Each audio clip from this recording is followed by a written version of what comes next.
Our federal union, it must be preserved. That was Andrew Jackson on a Jefferson Day dinner, April 13th, 1830. And across the table, Vice President John C. Calhoun raises his glass and replies, "The Union, next to our liberty, most dear." So we've got two. Oh, no. Oh no! Why is my mic? Let's figure this out. Oh, no. Pause. Check. Oh, boy. No, there it goes. It's going. Oh, in, boy. It's going Okay. in and out again. It's this Okay. stupid one. Oh, it's the stupid. Well, let's just try to... I'm gonna pretend like that didn't happen. 2 toast, 1 dinner, and boom! Suddenly, you've got a constitutional showdown. Today on A Push for All, we're digging into Jacksonian America through 4 braided stories: the Nullification Crisis, Indian removal, the bank war, and the birth of the second party system. Each is its own drama, but together they form a single argument about power, who wields it, who resists it, and who pays the price. And so if you're thinking tariffs, banks, sounds thrilling, stick with us. We're going to make this crisp, visual, and human. Think smoldering speeches, think courtroom showdowns, forced marches, political cartoons, and one president who embraced the nickname King Andrew in spite of himself. So think of this episode as us weaving together these 4 stories, as Garrison mentioned: nullification, removal of Indians, the bank, and the birth of modern party politics. And the question around all of these issues is how far should power reach, and specifically how far the executive branch's power and the federal government's power. So let's set our clocks to the 1830s. Our first stop is going to be this dinner toast that we started off with that nearly cracked the Union. Where's the music? It's playing. There it is. There we go.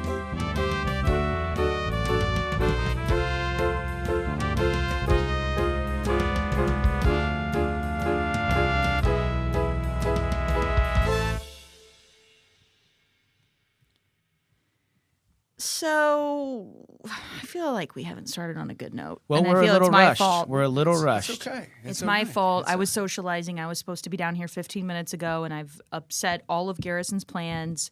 And, we had a mic issue, and then I didn't have the music turned up for the intro. So this is, as some might say, a disaster, like Andrew Jackson's cabinet. Oh, my God. And if you felt a little rushed, think about how the Cherokees felt. That's true. Yeah. That puts it in perspective. Wow. That puts it into perspective. We shouldn't be complaining. No, given we the, should not Given be. the topics of our podcast today. So We should also mention that we are all in costume right now. Yeah, we are. We are. We're all Washingtons. Washingtons I and- like what you said Yeah. earlier about like at various Stages. stages of his career. Mr. Hill is the respectable Washington, the statesman. Miss Keltner is the ambitious, energetic, and I am the disheveled and slovenly. You're the Valley Forge, Yeah, Washington. just kind of on the edge of collapse. I believe I am I'm the early American Revolution, Washington, just ready to get out there and get after it. And yes, you are definitely the presidential Washington. Yeah, I'm just the without tall a doubt. guy in the room. Everybody goes, they look like a president. Okay. Yes. Yeah. And our students, I think, really got a kick out of us today. Yeah, we really Yeah, brightened that was their fun. days, Yes. was as we fun. do most days. All right, let's jump into it here. Yeah, let's do it. So to start, let's go with a kitchen table version of tariffs. A tariff, of course, is a tax on imports. In the 1820s, many northern manufacturers argued that tariffs protected young factories from British competition. That tracks, right? In the Cotton South, planters sold raw cotton on the world market and imported finished goods. So higher tariffs meant pricier imports and the fear of foreign retaliation against Southern cotton. That's the friction. So Congress is going to pass a new tariff in 1828, and it is going to be called the Tariff of Abominations. I couldn't decide which one I wanted to do. Sure. The Tariff of Abominations. And it had pretty steep rates, and it was political. It was political napalm in South Carolina, we might want to call it, because Calhoun, who was Jackson's vice president at the time, He was also from South Carolina, and he anonymously penned the South Carolina Exposition and Protest. What a coward. Why not just do it with your name on it? Probably because he was part of this administration and, a representative of the federal government. But he argued that the Constitution was a compact among the states. This is called the compact theory, and we'll hear others argue the same thing a little bit later on. And this said that a state could nullify a federal law it deemed unconstitutional. We've also seen this before. Yeah, Kentucky and Virginia. Yes, after the tried Alien and this. Sedition Acts. Yeah. Now, we never saw how that would play out because Jefferson takes power and the whole thing sort of fizzles out. But here, once again, this idea of nullification is rearing its head. And so the theory of simply canceling out a federal law and saying, hey, we're good, we're going to ignore this, creates a crisis that really lands in 1832 when Congress tries to trim the tariff a little bit, but not enough for South Carolina. The state declares a convention and says, look, these tariffs, 1828, 1832, we're just going to go ahead and say these are null and void. We're not going to allow you, federal government, to collect the taxes on this stuff, the tariffs. So thanks, but no thanks. Jackson, who, it's interesting, he himself is a Southerner and in many ways has a lot in common with some of the planters of South Carolina. At the same time, he is kind of power hungry. And he's in charge, and he's no shrinking violet. So he responds with a proclamation defending federal supremacy, essentially his supremacy as the executive branch of the government, and presses for Congress to pass what was called a force bill, authorizing the use of force through the military to enforce these tariffs. In the background of this, of course, once again, we've got Henry Clay, the great compromiser, who puts together this plan to slowly, gradually decline the tariffs. South Carolina sort of blinks first, takes back their nullification, and everything sort of calms down for now. Henry Clay was kind of a ladies' man. He was. Is that right? Yeah, he's purported to be a pretty snappy dresser and dancer as Really? well. Takes one to know one, Mr. Hill. Well, I don't want to toot my own horn, but I dance like Henry Clay every once in a while when nobody's looking. Dance like Henry Clay. Yes. But this wasn't really a spat about prices, right? It planted a seed that a state might defy federal authority. That idea will come roaring back in the 1850s and 1860s. Guess what's going to happen next? You're going to have to just wait for that episode. Nullification is a gift for comparison prompts. Compare state sovereignty arguments in 1832 to secession claims in 1860. Or for causation, how tariff debates heightened sectionalism. And You're tariffing us apart. Yes. This is a long-standing debate in American history. And by the way, these rhetorical fireworks, these were not just limited to Jackson and Calhoun. In the Webster-Hayne debates in the 1830s, Daniel Webster thundered, "Liberty and union, now and forever, one and inseparable." A line that we still echo every day when we do the... I say this line every day. when we do the Pledge of Allegiance. Yeah, there it is. And I actually, this is maybe, I shouldn't do this, but every day when we do the Pledge of Allegiance, I say, with liberty, justice, and a push for all. An A push for all, yeah. Yeah. Do you know that you know how some of the I think it's the juniors lit classes are reading the book Cultish? You know that? Oh, really? Yeah. And so several groups, they were supposed to, on a poster, identify cults. And several of them said that A push for all is a cult. Yeah. And I took that as a compliment. That's a Heck compliment. yes. Yeah, I would love to be a cult leader. Yeah. Did they say reasons why? That like we had, I can't remember. Like we had our own slogans, word of the day. You know. They didn't tell me about this. This is Yeah, funny. I saw it in the hallway. I took a picture. Maybe we'll post it to our Maybe you gram. should bring Kool-Aid to the next. Sure. Since we're a cult. Oh, sorry, too soon. Jonestown. Oh. Jim Jones. I think it's Guyana. not too soon. Okay. Call us what you want. We know we're awesome. We do.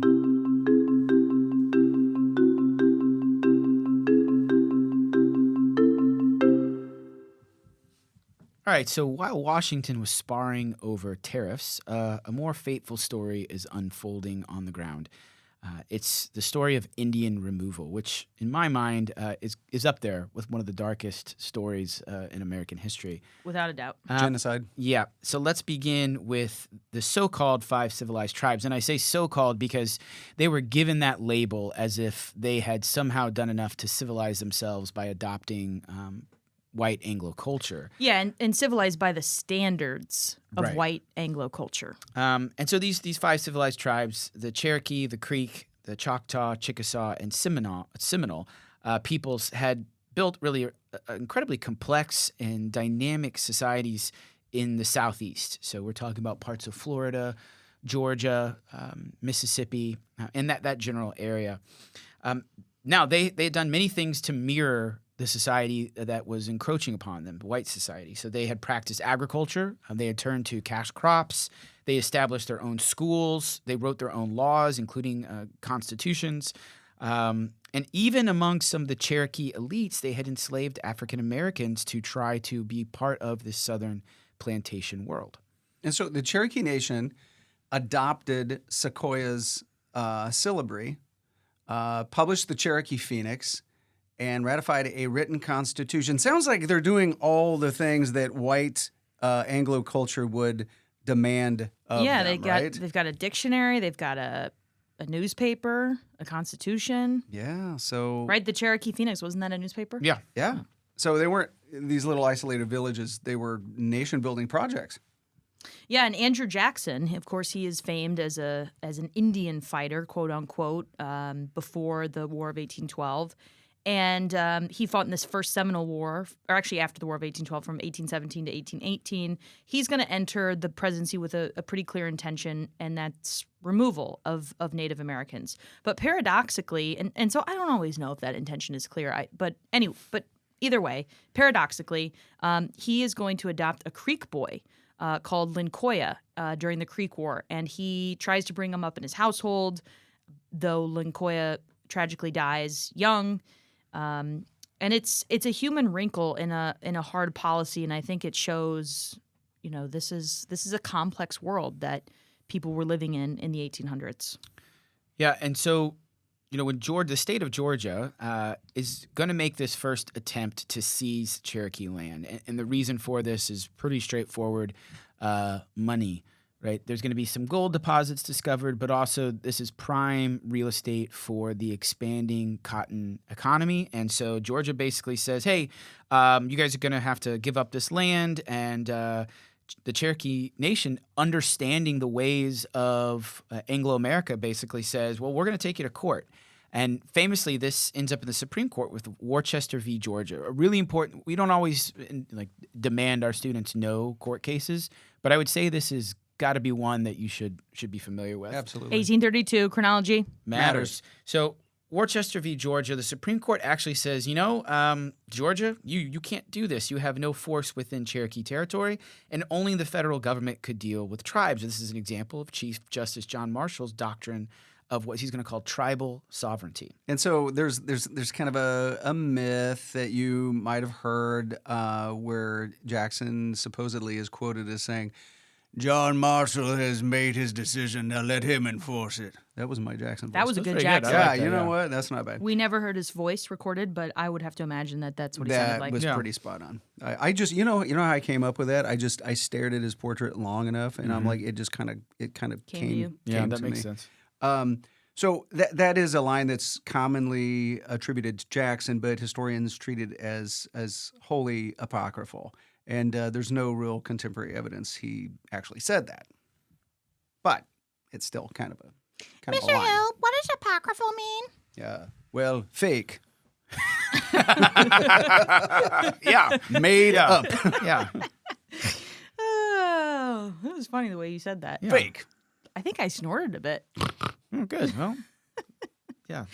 All right, laws aside, events are going to march on. The Treaty of New Echota in 1835 was signed by a minority treaty party, and this is going to cede Cherokee lands for $5 million and land in Indian Territory. And the principal chief, John Ross, who was democratically elected, and but most Cherokee rejected this treaty as illegitimate. Ross is going to petition Congress, pleading that a small, unauthorized faction could not sell a nation's birthright. It's important to remember that Jackson, although he never actually said let them enforce it, he did sort of ignore the Supreme Court and basically encouraged events to unfold in a certain way. So much so that by 1838, the plan had fully been put in motion, and U.S. troops under Winfield Scott began to literally round up Native peoples. About 16,000 Cherokee are going to be forced on a march west along what survivors would call the trail where they cried, otherwise known as today the Trail of Tears. Roughly 4,000 are going to die along the way from disease, exposure, and starvation. And we attribute this to this horrific thing to the Cherokee, but removal wasn't just for the Cherokee. It was the Choctaw, who were removed 1830, the Creek 1836, Chickasaw 1837, and the Seminole resisted fiercely in a grinding guerrilla war in the Everglades until 1842. Most were killed or exiled to the West. Yeah, so even though most of this happened actually during Van Buren's presidency, the law of Indian removal was passed in 1830 under Andrew Jackson's presidency, which is why, the buck kind of stops with him. Speaking of which, I have to say something. Yes. Please. And I hope this doesn't cause us to lose listeners in Southeast Missouri. Oh, God. boy. Okay. But as you guys know, I am from a place called Jackson. And as I explained in a previous episode, after the Battle of New Orleans, as word spread of this new hero, the town of Birdtown decided to change their name to Jackson. Yes. So that happened in 1814 after this battle. So Jackson, the town of Jackson, is named after Andrew Jackson. Are you sure that this We story get isn't it. Hold on. apocryphal? No, it's not apocryphal. Now, I need to say this. Okay. This is important. Please. So, when the Indian Removal Act was put into place, there were many different paths that the Trail of Tears took. But one of the primary paths that the Cherokee took passed through Southeast Missouri and passed through right outside the town of Jackson. Oh, dear. Which is why the Trail of Tears State Park is located in Cape County. Now, Paradoxical. about 80 years later, when the town of Jackson was deciding on what their high school mascot should be, they went with the Indians. And there is a mural in Uptown Jackson of Andrew Jackson, big and loud on this brick wall, and then in the background, a Native American. So let's put all those pieces together. A town named after Andrew Jackson has the Trail of Tears Park located outside of it, and later decides to name their mascot the Indians. Now, I think what's going on here is what I like to call historical amnesia, right? Not remembering clearly the past leads to kind of stumbles in the present. And so this is something that the people of Jackson have had to kind of wrestle with. But history is always with us, and we have to acknowledge it, Yes. And history is very complicated. It's and complicated. I think, most of us have had to try to reckon with a lot of these difficult parts of a past that we weren't involved in, but that we have a responsibility today to keep in mind and, like you said, acknowledge and, learn from. Well said. Well, very well said. So their destination, as they went through Southeast Missouri, their final destination was this new Indian territory in what becomes Oklahoma, and a patchwork of reservations which were guarded by U.S. forts and were very foreign to a lot of these native tribes and climate and their topography. And the federal government is going to tally land exchange. So over 100 million acres ceded east of the Mississippi for 32 million acres in the west, plus cash. So on paper, a deal, a transaction, but in reality, pretty coerced transformation and frankly, trauma for these tribes.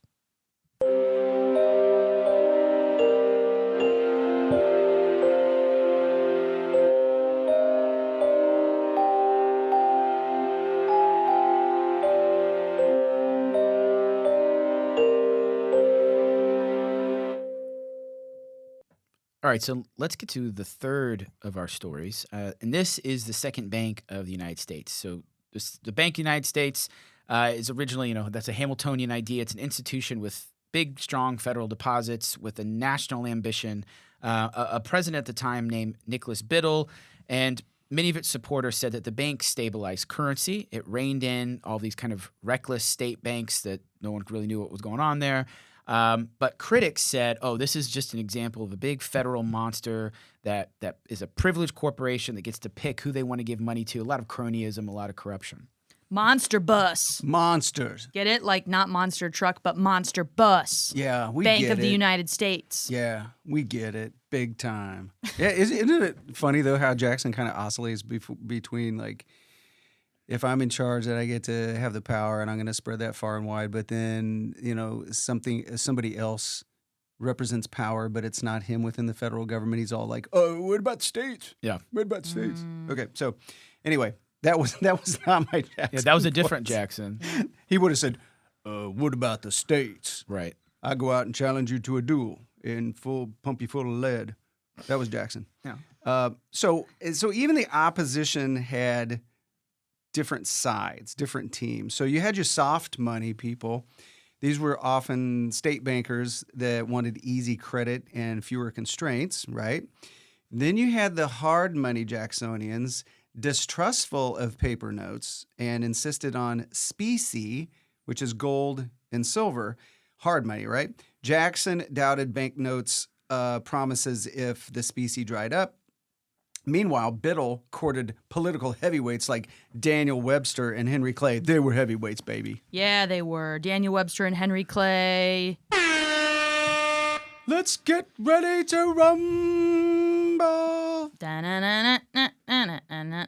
So Henry Clay is going to push an early recharter of the bank in 1832, daring Jackson to veto. I don't know. Was it? Yeah. It wasn't Jackson who brought it up. I always thought Jackson brought it up as a political thing for re-election. Well, I think they knew that he would. He had already He'd take the postured bait. himself as someone who opposed. He had made these big public declarations that like Biddle was an idiot and that the national bank was like the swamp, and he was going to drain the swamp. Yeah, and this was he was running for re-election in 1832, so gets elected in 1828, and he's got to run for a second term, and so this is going to become an election issue. So Jackson is going to oblige Henry Clay on this rechartering, this challenge.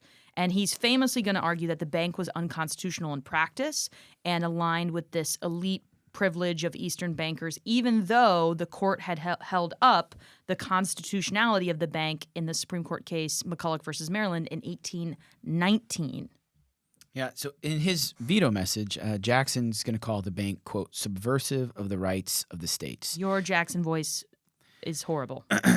Jackson called the bank subversive of the rights of the states. There you go. Yeah, that's and good. warned of the rich and powerful bending government to their ends. So this matches up with what we've said about Jackson being sort of a populist when it suits his purposes. Yes. And And he what- doesn't like the courts very much. No, either. he does not like the courts. And have we talked about the word populist, lowercase p? Probably not. We probably should mention that. When we say Jackson's a populist, what we really mean, lowercase p, is that you can be a populist on any side of the political spectrum, but someone who is appealing to sort of the common people, in this case, the common man who could vote at the time, that there's some sort of special interest that's getting privileges that you aren't, and it's time to take back ordinary people's opportunities. True that. So he's reelected, as you pointed out, in 1832. Jackson moves the federal deposits to selected state, quote unquote, pet banks, little smaller banks that he favors. Biddle then retaliates. He calls in loans, raises the interest rates to pressure D.C. A brief contraction hit, and public opinion turned on Biddle's visible power. The bank's charter died in 1836. The system that followed was fraught with fragmentation, and it was very unstable. And you'll hear this again in the Panic of 1837. Yeah, panic that was their word back then for depressions, economic depressions. So Jackson essentially kills the bank by taking out all of the federal government's deposits. And then therefore kills credit. Yeah, So people have to start scrounging for money, and then when credit tightens, people start panicking, and then it just is a cycle. Yeah, and Did you say psycho or cycle? cycle. You were on your phone, Mr. Hill. You screenager. Sorry, I was. You screenager. Sorry. It was a text from Andrew Jackson, so Oh, nice. I had to take it. Nice. And so the political cartoonists are going to pounce on Andrew Jackson with all of this bank stuff, and they're going to start calling him King Andrew the First, which shows Jackson in, royal garb trampling on the Constitution and brandishing a veto for the Bank of the United States. This is pure Whig messaging. Whigs. And Whig. reminder, the Whig Party is created, we're going to hear about this in a second, as an anti-Jackson party. Yeah, so maybe this is a good transition. We're gonna just Yeah, transition yeah, straight. yeah, So yeah. this gets us to our fourth topic, what we call the second party system. Ms. Keltner, what was the first party system? The first party system, of course, would have been the Federalist Party and the Democratic Republicans of the 1790s. Right, and so we know that after the Federalists fade away and kind of fall out of favor, the Democratic Republicans sort of become they have a couple different names, like the National Republicans, the Democrat. They're all kind of one party in the era of good feelings. But here comes Jackson and his populist message, the man of the people, and creates the Democratic Party. And as tends to happen, opposition starts to coalesce to oppose a popular figure like Jackson, and that's where we get the Whigs. So think with nullification, the bank, all these demands for the government to do more, this new party, the Whigs, decides, we're going to square off with these Democrats and see what we can do.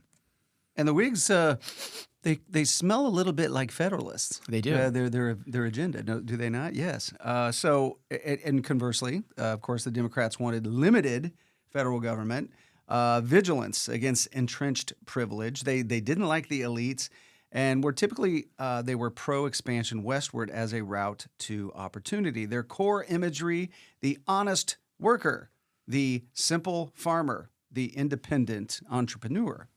And on the other side, Whigs were the champions of economic modernization of this new republic following the War of 1812 and this American system, which was supposed to, by Henry Clay's creation, have a higher tariff to protect American businesses, have a national bank for economic growth and stability, and also internal improvements that the War of 1812 really showed us that we need to be more connected physically. So building roads and bridges and canals, this is infrastructure is what we would call it today. And also a more activist Congress to get all these things done, and meaning a more activist federal government and a bigger federal government.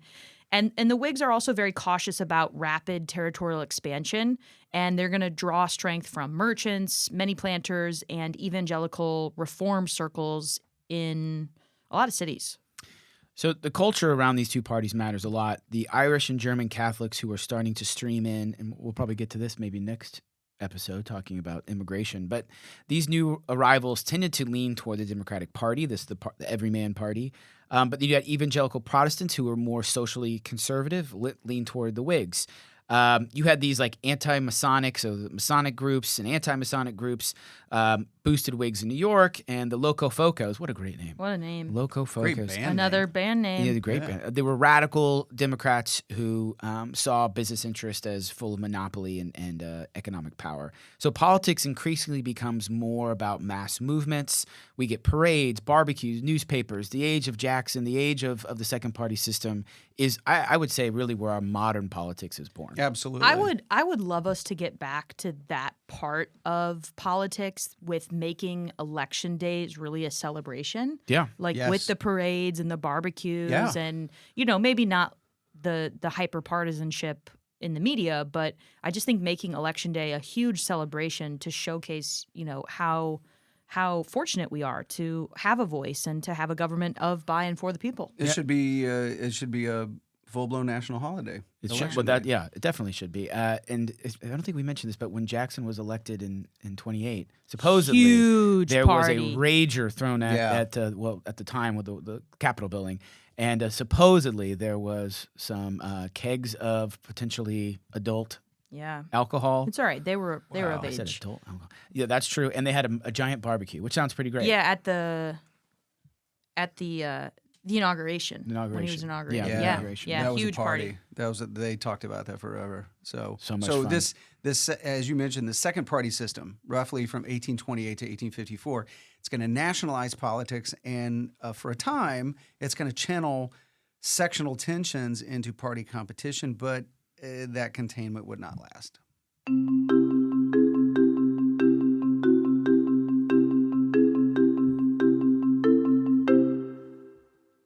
So, for comparison, you're going to set the Democrats versus the Whigs on the role of the federal government in the economy. For causation, ask how the bank war and internal improvements caused realignment. Good recap. Yeah. Good Yeah. recap. I Speaking like of recaps, Yeah, let's do. So Hill, tell us about the tariff. Or You're Somebody- tariffing me apart. let's do. Let's do just a real. How quick can we do a recap? What do you think? 1 minute. yeah, I think we can do a recap. All right, 1 I minute think we can recap. start with the tariff. And Mr. Hill, what's going on with your? Yeah. Are you having some technical difficulties? What did you do? You pressed Scroll something. scroll down. I didn't press anything. What? It's not working. Oh, wait. Oh boy. Oh, there we go. Keep going. Okay, so we'll just talk tariffs here for a second. We saw how a tariff fight became a constitutional standoff. The Nullification Crisis ended in a compromise. Thank you, Henry Clay, that soothed symptoms, but not the disease of sectionalism. We traced the 5 tribes' nation building. We had Worcester v. Georgia's legal affirmation of tribal sovereignty, but unfortunately, the denial of that and the devastating reality of the removal, culminating in the Trail of Tears, where about 4,000 Cherokee died. And we watched the Jackson v. Biddle battle over the Bank of the United States. Biddle battle. That was pretty really good. I had to enunciate clearly. And how it catalyzed this new robust second-party system of the Democrats and the Whigs. Okay, that was a lot. We covered a lot of ground. Yeah. Thanks for tuning in to A Push for All on this Halloween Happy special Halloween, episode. you guys. You know, in the future, I'd like to do an episode about Halloween in America. Oh, yeah, Yes. that would That'd be a good really idea, fun. A special episode. So hopefully you liked the episode. Be sure to subscribe on Spotify, Apple iTunes, YouTube. Leave us a review. And if you got a topic you want us to cover, or you got us a question, you just want to say hi, got a request, whatever, send us a message on Instagram at APushForAll. Until next time, keep learning from yesterday to make sense of today.